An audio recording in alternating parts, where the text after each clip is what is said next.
الرحمن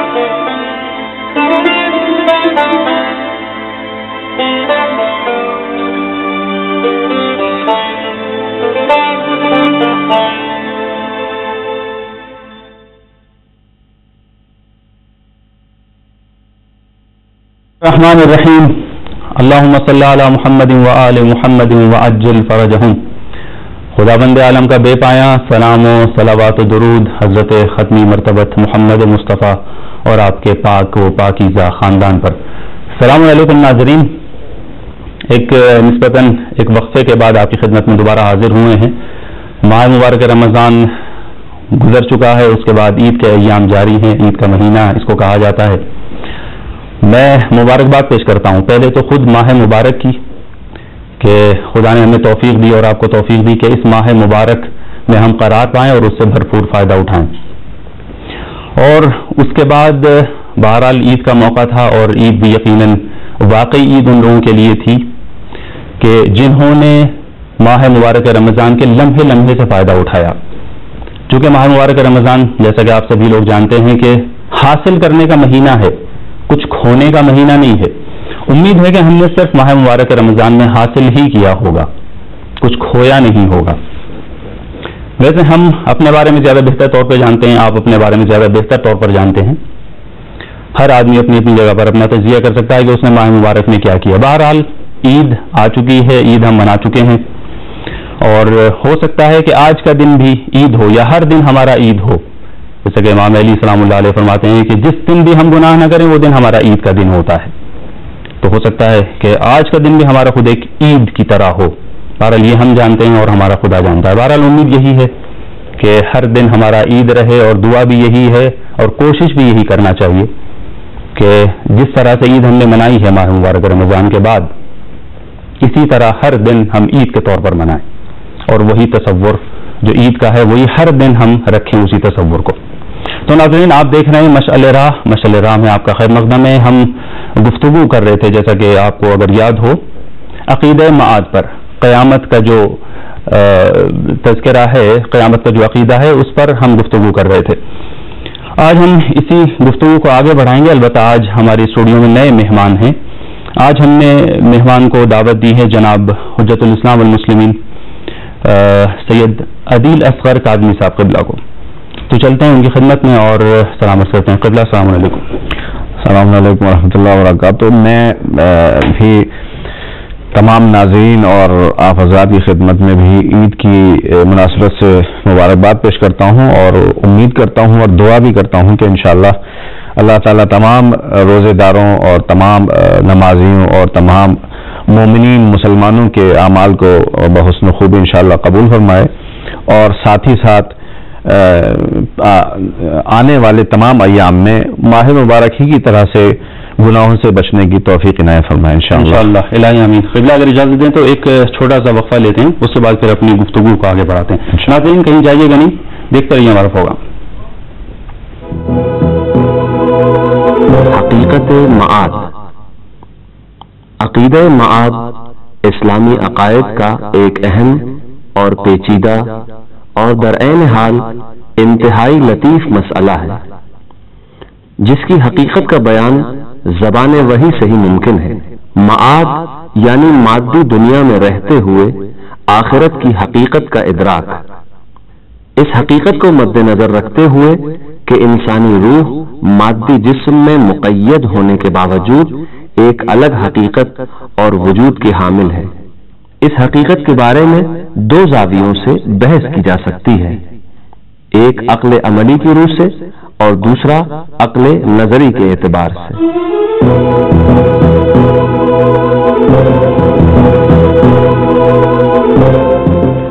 تو ناظرین آئیے آج کی گفتگو کا آغاز کرتے ہیں۔ ہم نے جیسا کہ بتایا کہ آج نئے مہمان ہیں جناب کاظمی صاحب، عدیل اصغر کاظمی صاحب۔ اس کے مہمان جو جناب نجیب الحسن صاحب قبلہ ہیں، آپ سبھی جانتے ہیں کہ وہ اس پروگرام میں تشریف فرما رہے تھے، لیکن ان کو ایک سفر پیش آیا، تو آج ہم نے دعوت دی ہے جناب کاظمی صاحب کو، اور ان کے ساتھ ہم گفتگو کو آگے بڑھائیں گے۔ ایک کوشش ہماری یہ رہے گی کہ گزشتہ گفتگو پر ایک مرور ہم کریں، اس پر ایک نظر کر لیں، اور اس کے ساتھ بھی دوسرے اور مسائل آج ہم چھیڑیں گے، اس پر ہم گفتگو کریں گے۔ تو آئیے چلتے ہیں ان کے پاس اور گفتگو کا آغاز کرتے ہیں۔ قبلہ بہت خوش آمدید، آپ اس پروگرام میں تشریف لائے، اپنا قیمتی وقت آپ نے اس پروگرام کو دیا. سب سے پہلے میں اپنی گفتگو کا آغاز یہاں سے کرنا چاہوں گا کہ معاد پر ہماری گفتگو ہے، اور عید اور معاد، بہرحال عید کے ایام چل رہے ہیں، عید گزر چکی ہے، عید کا مہینہ اس کو کہا جاتا ہے. ایک طرح سے دیکھا جائے تو عید اور معاد کا بھی ایک تعلق ہے، اس کو آپ واضح فرمائیں گے کیسا تعلق ہے یہ عید اور معاد کا؟ بسم اللہ الرحمن الرحیم. بہت اچھا سوال آپ نے بیان فرمایا. عید اور معاد جیسا کہ ظاہری طور پر بھی واضح ہے اور سننے میں محسوس ہوتا ہے، دونوں ایک ہی فیملی کے لفظ ہیں، عید اور معاد. عید بھی بہرحال ایک مسلمان ایک خاص مدت گزارنے کے بعد عید تک پہنچتا ہے جی، اور اسی طریقے سے معاد بھی ہے کہ ہر انسان ایک معینہ مدت گزارنے کے بعد معاد تک پہنچتا ہے، قیامت تک پہنچتا ہے. دونوں میں جو تعلق ہے اور ربط ہے وہ یہ کہ عید میں بھی انسان ایک خالص فطرت تک پہنچتا ہے، اور معاد یا قیامت میں بھی انسان ایک فطرت تک پہنچتا ہے. اچھا، البتہ تھوڑا سا فرق ہے. عید میں جس فطرت تک پہنچتا ہے وہاں خود انسان اپنے اختیار سے پہنچتا ہے، اپنے اعمال کے نتیجے میں اپنے اختیار سے پہنچتا ہے. لیکن معاد میں اس کا اختیار ختم ہو جاتا ہے. وہاں بھی وہ پہنچتا ہے لیکن اپنے اختیار سے نہیں پہنچتا ہے بلکہ اس کو پہنچایا جاتا ہے. یعنی یہاں پہ ایک طرح سے عید میں یہ ہے کہ پلٹتا ہے اپنی پاکیزہ فطرت کی طرف، وہاں پر کیا ہے کہ پلٹایا جائے گا، وہاں پلٹایا جائے گا. اختیار کی بات، وہاں اختیار نہیں ہے، وہاں اختیار اس کا ختم ہو چکا ہوتا ہے، اس کو پہنچایا جاتا ہے. عید میں انسان اچھے عمل کر کے عید کے دن پاک و پاکیزہ بالکل ویسے ہی ہو جاتا ہے. ہماری روایات میں بھی آیا ہے کہ جیسے انسان ابھی شکم مادر سے اس دنیا میں وجود میں آیا ہو، بالکل کیسے پاک صاف ہوتا ہے، صاف ستھرا ہوتا ہے، اسی طریقے سے عید کے دن. اس لیے اللہ تعالیٰ نے عید کے دن کو تمام مسلمانوں کے لیے بابرکت قرار دیا ہے. اور ظاہر ہے کہ جس انسان نے، جس مومن نے، جس مسلمان نے پورے ماہ رمضان روزے رکھے ہیں، اللہ تعالیٰ کی دعوت پر لبیک کہا، اللہ تعالیٰ کی مہمانی میں شرکت کی اور اپنے آپ کو پاک صاف کیا، عید کے دن اس کو جو خوشی اور فرحت محسوس ہوتی ہے وہ کسی غیر مسلم یا کسی غیر روزے دار کو محسوس نہیں ہوتی. بالکل اسی طریقے سے جب ہم معاد کا ذکر کرتے ہیں اور قیامت کی طرف جاتے ہیں تو وہاں پر بھی ہم ظاہر ہے کہ معاد اور قیامت میں اپنے اختیار سے نہیں جائیں گے، مگر ہمارے اعمال کا اثر معاد پر یقیناً ہے. ہم نے اگر اچھے اعمال کیے ہیں، پاک صاف ہم نے زندگی بسر کی ہے، تو معاد اور قیامت میں ہمارے حالات بہت بہتر ہوں گے ان لوگوں سے کہ خدا نخواستہ اگر اپنی زندگی کو تباہ و برباد کیا، بے مقصد گزارا یا نامعقول اور نامناسب اعمال میں اپنی زندگی گزاری، تو ظاہر ہے اس کے حالات اور اس شخص کے حالات جس نے پاک و پاکیزہ زندگی بسر کی ہے، دونوں میں بڑا فرق ہوگا. یعنی دونوں میں ایک طرح کا پلٹنے کا مفہوم چھپا ہوا ہے، عید میں بھی اور معاد میں. جی یقیناً ایسا ہی ہے. جی، یہاں پہ بس فرق یہ ہے کہ یہاں پہ انسان خود اپنے اعمال کے نتیجے میں پلٹتا ہے. معاد اور قیامت میں یہ ہے کہ اس کو پلٹایا جائے گا، اس کے اعمال کے ساتھ. اس کا کوئی سروکار نہیں ہے، اس کے اعمال بھی ساتھ ہوں گے، چاہے اعمال مثبت ہوں یا اعمال منفی ہوں. جی، البتہ چونکہ بعض ہوتے ہیں ایسے کہ جیسے کہ قرآن کریم کی آیات بھی اس کی طرف اشارہ کرتی ہیں کہ وہ پلٹنا نہیں چاہیں گے. جی یقیناً یہ ہے کہ ظاہر ہے پھر کہا گیا ہے وہاں پہ کہ تمہارا اختیار یہاں پہ کار فرما نہیں ہے، ہم تمہیں پلٹائیں گے، تمہارا دل چاہے یا نہ چاہے. یقیناً ایسا ہی ہے. جی اچھا، یہ میں سمجھتا ہوں کہ ایک پہلے بھی اس کی طرف گفتگو کی طرف ہم گئے ہیں، پہلے بھی سوال ہوا ہے، لیکن ایک یہ کہ اس پہ بھی نظر ہو جائے ایک یادآوری کے طور پر. کیا قیامت کا جو تصور ہے صرف اسلام سے مخصوص ہے یا دوسرے ادیان میں بھی اس کی کچھ جھلکیاں پائی جاتی ہیں؟ دیکھیے، اگر ہم دوسرے ادیان کی بات کریں اسلام سے الگ ہٹ کے، بہرحال اسلام نے تو قیامت کو بہت تفصیل کے ساتھ ہمارے سامنے پیش کیا ہے. اگر مسلمان قرآن مجید کی آیتوں کو دیکھے تو علماء یہاں تک کہتے ہیں کہ 1/3 حصہ قرآن مجید کا قیامت سے متعلق ہے. یعنی اگر ہم فرض کرتے ہیں کہ 6666 آیتیں قرآن مجید میں ہیں تو ان 6666 آیتوں میں سے 1/3 آیتیں یعنی 2500 کے قریب آیتیں قیامت سے متعلق ہیں. یعنی اسلام نے اس کو اتنی ڈیٹیل اور اتنی تفصیل کے ساتھ بیان کیا ہے. تو اسلام میں تو مسلمہ عقیدہ ہے اور اس میں کوئی شک اور شبہ نہیں ہے، اسلام کا کوئی بھی فرقہ قیامت کا منکر نہیں ہے۔ البتہ ظاہر ہے کہ اس میں تھوڑی بہت جزئیات میں فرق ہوگا، یقیناً ہوتا ہے، جب فرقے بنتے ہیں تو اس میں فرق تھوڑا بہت آ ہی جاتا ہے، لیکن دوسرے ادیان نے بھی قیامت کو مد نظر رکھا ہے، یقیناً مد نظر رکھا ہے۔ اب جیسے کہ آپ دیکھیں کہ یہودیت، عیسائیت، ان لوگوں نے بھی قیامت کے عقیدے کو مد نظر رکھا ہے، اور ان کے یہاں بھی یہ نظریہ پایا جاتا ہے۔ ادیان الہی میں تو ہے ہی، اس میں شک نہیں، اس میں کوئی شک نہیں ہے۔ ادیان غیر الہی جو ہیں، یا جن کو کہہ لیں کہ جو بہرحال انسانی افکار کا نتیجہ جو مذاہب ہیں، ان کے یہاں بھی ایک تصور، ایک اجمالی تصور قیامت کا ہے۔ جی معاف کیجیے گا، یہاں پہ ایک کالر ٹیلی فون لائن پر ہیں، ایک کال ریسیو کرتے ہیں، اس کے بعد گفتگو آگے بڑھاتے ہیں۔ ہیلو، السلام علیکم۔ وعلیکم السلام جی، میں فیروز حسین زیدی کلکتے سے بول رہا ہوں۔ جی ماشاء اللہ، جناب فیروز حسین زیدی صاحب کلکتے سے، جی فرمائیے، آپ کچھ سوال پوچھنا چاہتے ہیں؟ جی سوال یہ ہے کہ مولانا صاحب سے ایک سوال ہے۔ جی جی، مولانا عدیب صاحب سے۔ معاف کیجیے گا، اپنے ٹی وی کی آواز کو بند کر لیں، صرف فون سے بات کریں۔ جی جی ٹھیک ہے، میرا سوال یہ ہے کہ معاد صرف اسلام کے نظریے سے دیکھا جائے گا یا باقی مذاہب کے نظر سے جو دیکھا جاتا ہے اس کا کیا نظریہ ہے؟ کیا یہ بتا سکتے ہیں؟ جی، اس بات سے جی شیعوں کے نزدیک یا اہل اسلام کے نزدیک ہے، کیا وہ دوسرے مذاہب کے نزدیک بھی ہے؟ اچھا ٹھیک ہے، بہت شکریہ مولانا، آپ نے سوال سنا۔ جی شکریہ بہت بہت محترم ہمارے ناظر کا، جنہوں نے اس سوال کی طرف توجہ دلائی۔ بہرحال ابھی ہم اسی موضوع کے تحت گفتگو کرنے جا رہے تھے۔ میں نے یہ سوال آپ سے کیا تھا کہ جی کس طرح کا تصور ہے دوسرے ادیان میں اور اسلام میں؟ میں نے عرض کیا کہ ابھی اسلام نے تو اس کو بہت ڈیٹیل کے ساتھ اور تفصیل کے ساتھ قرآن مجید میں اور اسی طریقے سے روایات میں اس کو بیان کیا ہے، اور سنت و سیرت پیغمبر اور اصحاب میں بھی اس عقیدہ معاد کی طرف اور قیامت کی طرف کافی طول اور تفصیل کے ساتھ واقعات ملتے ہیں۔ لیکن اگر ہم دوسرے مذاہب کی طرف نظر دوڑائیں تو ہمیں دیکھنے کو ملتا ہے کہ یہود اور نصارہ، یعنی یہودیوں اور نصرانیوں یعنی عیسائیوں میں بھی عقیدہ قیامت کی طرف نظر دوڑائی گئی ہے، توجہ ڈالی گئی ہے۔ البتہ ظاہر ہے کہ اگر عقیدہ یہودیت اور عقیدہ عیسائیت سالم بغیر کسی تحریف کے آج انسانوں کے ہاتھ میں ہوتا تو ظاہر ہے کہ تمام عقائد کی طرح قیامت کے عقیدے کی بھی تصویر کچھ صاف اور شفاف ہوتی ہے، لیکن چونکہ تحریف کافی حد تک دوسرے ادیان میں ہو چکی ہے، اور اس کا نتیجہ بہرحال ان کی دینی کتابوں میں، یعنی بالکل اساسی اور بنیادی کتابوں میں اختلاف کی صورت میں ظاہر ہوتا ہے، موجود ہوتے ہیں۔ تو اسی بنیاد پر ظاہر ہے کہ ان کا عقیدہ ہمارے عقیدے سے کچھ الگ ہٹ کر ہے۔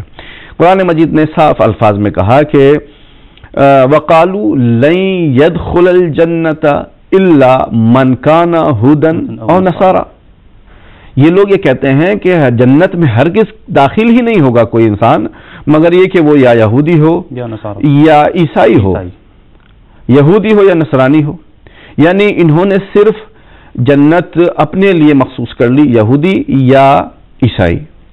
حالانکہ یہودیت، خدا کی نظر میں یہودیت کوئی دین نہیں ہے، عیسائیت کوئی دین نہیں ہے۔ تو اس وقت تک بہرحال جب تک حضرت رسول صلی اللہ علیہ وآلہ وسلم کی بعثت نہیں ہوئی تھی، آپ مبعوث نہیں ہوئے، تو اس وقت تک تو بہرحال تھے یہ ادیان۔ اب ہو سکتا ہے اسی طرح کا تصور ہمارے یہاں اسلام میں بھی پایا جاتا ہو، ہم کہیں کہ صرف مسلمان نہیں، ہم کیا ایسا ہے ویسے کہ صرف مسلمان جنت میں داخل ہوگا؟ میں سمجھتا ہوں نہیں ہے۔ نہیں، اللہ تعالیٰ نے اصل میں اپنی کتاب میں کچھ قوانین رکھے ہیں، بالکل قوانین رکھے ہیں۔ ان قوانین کو جس نے اپنی زندگی میں پیادہ کیا، اپنی زندگی میں اپلائی کیا، وہ جنت میں جائے گا۔ وہ قیامت کے حالات میں مختلف حالات سے روبرو ہوگا، اور جس نے ان قوانین، انشاءاللہ یہ اگر سوال اس حد تک پہنچ پائے ہم تو یہ اگلی گفتگو میں ہم اس بات پر روشنی ڈالیں گے کہ قیامت میں بہرحال سب کے لیے کیسے حالات پیش آ سکتے ہیں۔ تو بہرحال یہودیوں کا یہ عقیدہ، عیسائیوں کا یہ عقیدہ، یہ قرآن مجید نے صاف بیان کیا. اور جو لوگ منکر خدا ہیں، بالکل انہوں نے سراسر خدا کے وجود کا انکار کر دیا، ان کے عقیدوں کو بھی قرآن مجید نے بیان کیا کہ یہ لوگ کہتے ہیں کہ ہمارے لیے یہ بات باور کردنی نہیں ہے بالکل کہ ہم مٹی میں بالکل مل جائیں اور اس کے بعد دوبارہ سے زندہ کیے جائیں. تو اللہ تعالیٰ نے صاف ان سے کہا کہ یہ تمہارا خام خیال ہے، یہ تمہاری کج فکری ہے، کج اندیشی ہے کہ تم یہ سوچتے ہو کہ تمہیں دوبارہ زندہ نہیں کیا جائے گا. اچھا، اس کے علاوہ ہم اگر تاریخ کی طرف نظر دوڑاتے ہیں تو ہمیں دیکھنے میں ملتا ہے کہ اسلام کے ظاہر ہونے سے پہلے جزیرہ عرب میں بڑے عجیب واقعات ہوتے ہیں. بدو عرب نے بڑی عجیب عجیب قسم کی رسمیں اپنے یہاں رائج کی ہوئی تھی. اس میں سے ایک رسم یہ بھی ہے کہ ہو سکتا ہے کہ ہمارے ناظر محترم کو بہرحال یہ مثال کچھ پسند آئے کہ ایک انسان اس دنیا سے گزر جاتا ہے. اب ظاہر ہے کہ اس کا دین جو بھی دین رہا ہو، لیکن مرنے والے کے ساتھ لوگوں نے اس کے اونٹ کو بھی دفن کر دیا. یہ متعدد واقعات میں ملتا ہے کہ اونٹ کو دفن کر دیا ساتھ میں. اونٹ بھی ایسا نہیں کہ اس کو نہر کر کے یا ذبح کر کے دفن کیا، بلکہ نہیں، زندہ دفن کر دیا اس کے ساتھ. کیوں دفن کر دیا گیا؟ جب پوچھا گیا کہ اس کے ساتھ اس کو کیوں دفن کیا گیا، تاکہ جواب یہ ملتا ہے تاکہ جب دوبارہ سے یہ انسان اپنی قبر سے اٹھے گا اور قیامت کے صحرا میں اس کو جانا ہوگا تو اسے پیدل نہ جانا پڑے، جی، بلکہ اونٹ کی سواری کے ساتھ ہو اور وہ اونٹ پر سوار ہو کر اس کو جہاں جانا ہے اپنے منزل مقصود تک پہنچے. یعنی ان کی نظر میں بھی تھی یہ چیز، قیامت کا تصور تھا، حالانکہ مشرک تھے. اور یہی لوگ، اب آپ، بڑی عجیب سی بات ہے کہ یہی مشرک اور بدو عرب جب ہمارے پیغمبر خدا صلی اللہ علیہ وسلم نے دعوت توحید ان کو پیش کی ہے اور ان کے سامنے وہاں کوہ صفا پر جانے کے بعد فرمایا کہ کیا تم مجھے امین اور صادق سمجھتے ہو؟ تو سب نے بہت ہاں میں ہاں ملائی اور کہا کہ ہاں ہم آپ کو صادق اور امین سمجھتے ہیں، اور ایک عرصے سے آپ کو دیکھتے چلے آ رہے ہیں کہ آپ نے جو کچھ کہا سچ کہا اور اپنے وعدوں کو وفا کیا، امانت داری سے پیش آئے. تو حضرت نے فرمایا کہ اگر تم مجھے اتنا سچا سمجھتے ہو تو آیا اگر میں تم سے یہ کہوں کہ مکے کی پہاڑیوں کے پیچھے ایک لشکر ہے جو تیاری کر رہا ہے اس بات کی کہ مکے پر حملہ بولے اور تمہیں وہ نیست و نابود کر دے، تو کیا تم قبول کرو گے؟ تو لوگوں نے فوراً تصدیق کی، تائید کی کہ ہاں یقیناً، اس لیے کہ ہم نے آپ سے ابھی تک کوئی جھوٹ نہیں سنا ہے، ابھی تک کوئی ہم نے آپ سے خیانت نہیں دیکھی ہے، جو کچھ بھی آپ سے دیکھا سچا دیکھا، پورا اعتماد ہے، یقین ہے. تو اگر آپ یہ کہیں گے تو ہم یقین مانیں گے، سمجھیں گے، مطمئن ہو جائیں گے کہ ہاں مکے کی پہاڑیوں کے پیچھے ایک لشکر ہے. تو اب جب حضور نے اتنا اعتماد اور اتنا یقین اپنے اوپر دیکھا تو فرمایا کہ اچھا اگر ایسی بات ہے تو پھر میں تمہیں خبر دیتا ہوں اس بات کی کہ ہمارا معبود صرف ایک ہے، اور اگر تم اس کی اطاعت اور عبادت کرو گے تو قیامت کا دن جو آنے والا ہے اس میں تمہیں اچھا نتیجہ ملے گا، اچھے اعمال، تمہارا اچھا جزا ملے گی. اب جب لوگوں نے یہ سنا کہ توحید کی طرف دعوت دی جا رہی ہے، قیامت کی طرف دعوت دی جا رہی، تو اب وہاں پر منکر ہو گئے.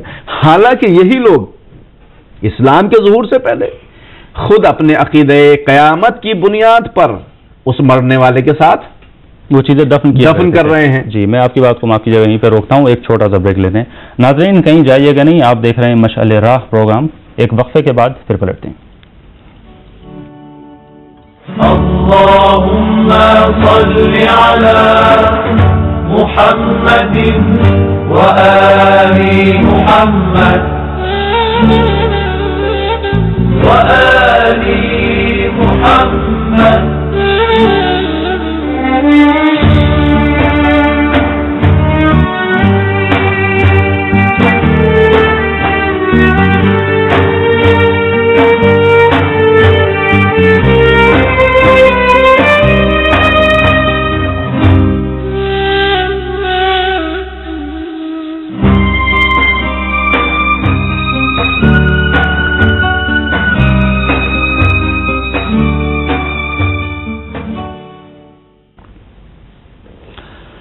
تو ناظرین پھر سے خیر مقدم ہے آپ کا مشعل راہ پروگرام میں. ہماری گفتگو جاری ہے جناب حجت الاسلام والمسلمین مولانا سید عدیل اصغر کاظمی صاحب قبلہ کے ساتھ. جناب آپ کچھ فرما رہے تھے کہ گزشتہ ادیان میں بھی اسلام کے آنے سے پہلے بھی کچھ اس طرح کا تصور تھا معاد کا، اور اسی وجہ سے وہ اپنے مردوں کے ساتھ کچھ چیزوں کو دفن کیا کرتے تھے. جی، اور یہاں تک کہ بعض تواریخ میں تو ایسا ملتا ہے، بڑا تعجب بھی ہوتا ہے بہرحال، کہ بعض مردوں کے ساتھ کھانے پینے کی چیزیں دفن کر دی جاتی تھیں. اچھا.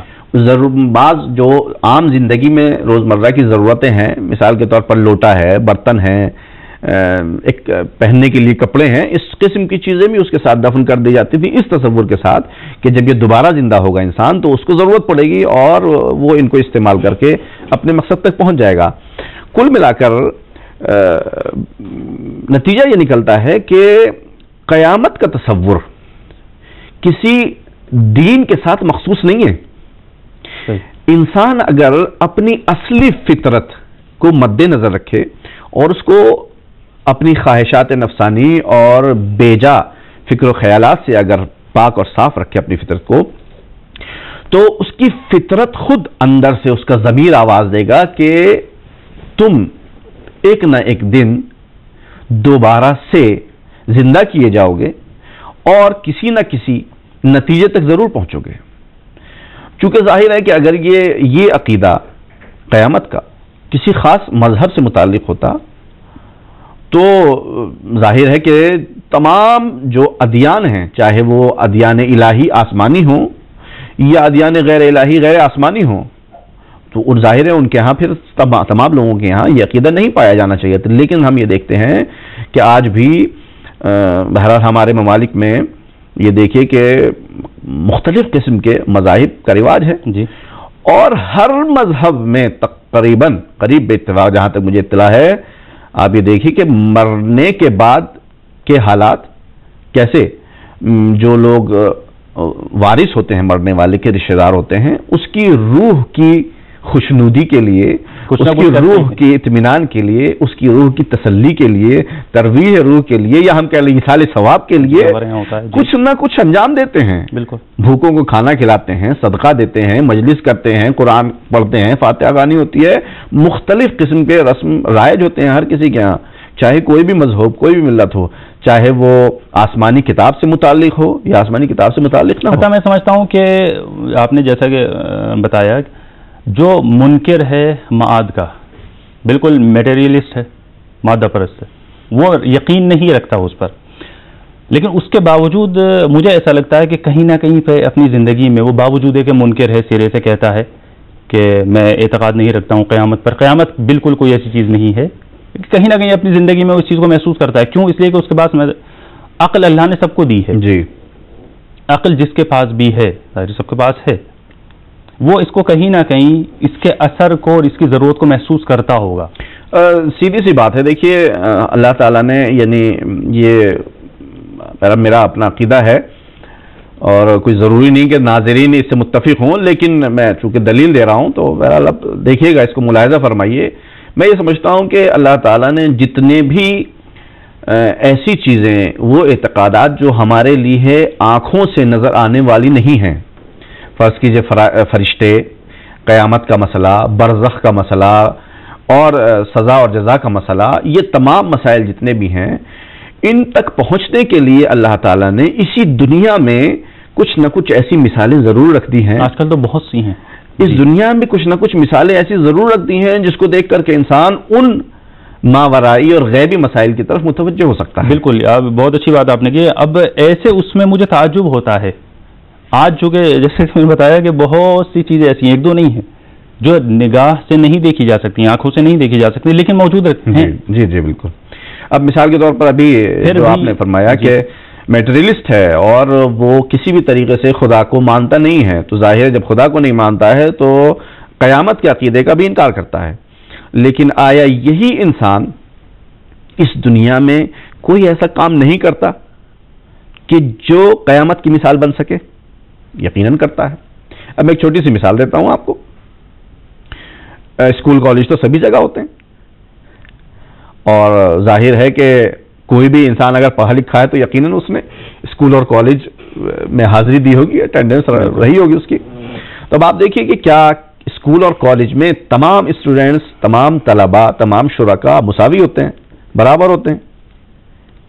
کوئی کالج کوئی اسکول ایسا نہیں ہے کہ جہاں آپ یہ کہیں کہ الف سے لے کے یہ تک یا اے ٹو زیڈ سب کے سب برابر ہوں, سب کو ایک نظر سے دیکھا جاتا ہو, نہیں ہے ایسا. ممکن ہے کہ بعض حالات میں سب ایک جیسے ہوں, مثال کے طور ڈریس سب کی ایک جیسی ہے, کورس سب کا ایک جیسا ہے, کلاس روم سب کے ایک جیسے ہیں, اس حد تک سب ایک جیسے ہیں. لیکن جہاں پڑھنے اور پڑھانے کی بات آئے تو کیا ٹیچر ہر اپنے طالب علم پر, ہر اسٹوڈنٹ پر ایک جیسی ہی نظر رکھتا ہے؟ کیا اس کی نظر میں تمام طالب علم ایک جیسے ہیں یا فرق کرتے ہیں؟ فلاں طالب علم بہتر سمجھتا ہے, فلاں دیر میں سمجھتا ہے, فلاں بالکل نہیں سمجھتا, ٹھیک ہے نا. تو کیا یہ ٹیچر یا اسکول کا کوئی پرنسپل یا جو ایگزام کا جو بھی ذمہ دار ہو, مسئول ہو, اس وقت یعنی بر وقت کلاس کے وقت میں ہی اس کو سزا جزا دیتے ہیں؟ نہیں دیتے, نہیں دیتے. کب کے لیے بچا کے رکھتے ہیں؟ امتحان ایگزام کے وقت کے لیے بچا کے رکھتے ہیں کہ یہ جو طالب علم پڑھ رہا ہے اس کا بھی نتیجہ اسی وقت ظاہر ہوگا, جو کم پڑھ رہا ہے اس کا نتیجہ بھی اسی وقت ظاہر ہوگا, جو نہیں پڑھ رہا ہے اس کا نتیجہ بھی اسی وقت ظاہر ہوگا. کس نے کیا کیا, کس نے کیا کیا ہے. یعنی ایک انسان جو بالکل مادی فکر رکھتا ہے, خدا کا انکار کرتا ہے, قیامت کا انکار کرتا ہے, لیکن اپنے عمل میں, اپنے عملی زندگی میں وہ ایک مرحلے پر ایسی جگہ آ جاتا ہے کہ جو بالکل قیامت کی مثال بن سکتا ہے. اب آپ یہ دیکھیے کہ اگر ہم یہ کہیں کہ کوئی اللہ نہیں, قیامت نہیں, کوئی سزا جزا نہیں, اور سب کی دلیل یہ کہ ہمیں دکھائی نہیں دیتا, ہمیں دکھائی نہیں دیتا, تو اس کا مطلب یہ ہے کہ یہ جو آپ نظام اسکول کا, کالج کا, یونیورسٹی کا جو نظام چلا رہے ہیں, تو اس کا مطلب یہ ہوا کہ آپ میں اتنی صلاحیت ہے, آپ میں اتنی سمجھ بوجھ ہے کہ آپ اس نظام کو اس طریقے سے چلا سکیں, لیکن جو خالق ہستی ہے, جو خالق کائنات ہے, جو سب کا پالنے والا ہے, اس میں خدا نخواستہ اتنی سمجھ بوجھ نہیں ہے.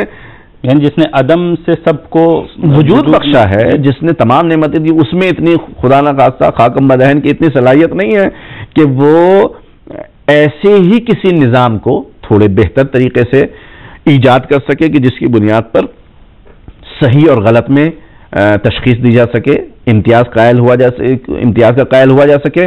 اب دیکھیے یہاں پر انسان کیا کرتا ہے, اب ان سے کہیے جو میٹریلسٹ ہیں, ان سے کہیے کہ جناب آپ نے کیوں اس طالب علم کو اس طالب علم کے اوپر فوقیت دی, تو فوراً جواب دے گا کہ جناب اس نے محنت کی ہے, اس نے کم محنت کی ہے, اس نے بالکل محنت نہیں کی ہے. ٹھیک, تو جب محنت کی بنیاد پر یہ انسان اپنے اسٹوڈنٹس اور طالب علم کو اس طریقے سے جزا دینے میں فرق کرتا ہے, تو کیا اللہ تعالیٰ اپنے تمام بندوں کو یکساں نظر سے دیکھے گا؟ ہمیں تو سمجھ میں نہیں آتا, اس لیے کہ ایک انسان ایسا ہے کہ جس نے پوری عمر صرف اور صرف قوانین الہی کی بنیاد پر بسر کی ہے. ایک انسان ایسا ہے کہ جو تھوڑے قوانین الہی کی رعایت کرتا ہے, تھوڑی مخالفت کرتا ہے. ایک انسان ایسا ہے کہ جو بالکل ہی سرے سے منکر ہے. تو ظاہر ہے کہ جب 3 طرح کے یا 4 طرح کے لوگ ہو جائیں گے, کیٹیگریز الگ الگ ہو جائیں گی, تو سب کا نتیجہ ایک جیسا کیسے ہو جائے گا؟ یہ بات قابل قبول نہیں ہے. قطعاً ایسا ہے کہ آج کل جیسا کہ بہت سی چیزیں ایسی ہیں, مجھے تعجب ہے آج کل کے زمانے میں بھی کچھ ایسے لوگ ہیں جو صرف انہی چیزوں کو مانتے ہیں جو نظروں سے دکھائی دیتی ہیں, آنکھ جن کو دیکھ سکتی ہے. ایسا نہیں ہے, سب لوگ قائل ہیں کچھ ایسی چیزوں کے اس دنیا میں جی کہ جو چیزیں ہیں وجود رکھتی ہیں, سب محسوس کرتے ہیں, لیکن ان کو دیکھ نہیں سکتے ہیں. آپ چاہیے جیسے آج کل لے لیے موبائل کے سگنلز ہوتے ہیں, ہم موبائل میں جو دیکھتے ہیں جو انڈیکیٹ کرتا ہے وہ اس کا اثر ہوتا ہے, سگنلز نہیں ہوتے ہیں, دیکھتے ہیں. یا یہ کہ مثال کے طور پر ہم نے اپنی نگاہوں سے, ہم نے اپنی آنکھ سے کسی ایسے منظر کو دیکھا جو خوفناک تھا, ہم نے صرف دیکھا ہے, اس منظر نے ہمارے اوپر, ہمارے جسم پہ لیکن اثر ڈالا, اس نے ہمارا جسم اس سے متاثر ہوا. کوئی ایسی مادی چیز وجود میں نہیں آئی جی, صرف ہماری نظر پڑی اس پر, ہمارا جسم متاثر ہوا. کوئی اچھا سین تھا تو ہم خوش ہوئے, کوئی برا سین تھا تو ہم متاثر ہوئے, مغموم ہوئے. میں سمجھتا ہوں یہ تمام مثالیں ہو سکتی ہیں اس بات کو سمجھنے کے لیے کہ نہیں صرف یہ ظاہری چیزیں وجود نہیں رکھتی ہیں. نہیں معلوم آپ میری مثالوں سے متفق ہیں کہ نہیں ہیں؟ نہیں, بہرحال میں نے تو عرض کیا پہلے آپ کی خدمت میں کہ اس دنیا میں بہت ساری مثالیں ایسی ہیں کہ جو ان غیبی چیزوں کی طرف اشارہ کرتی ہیں.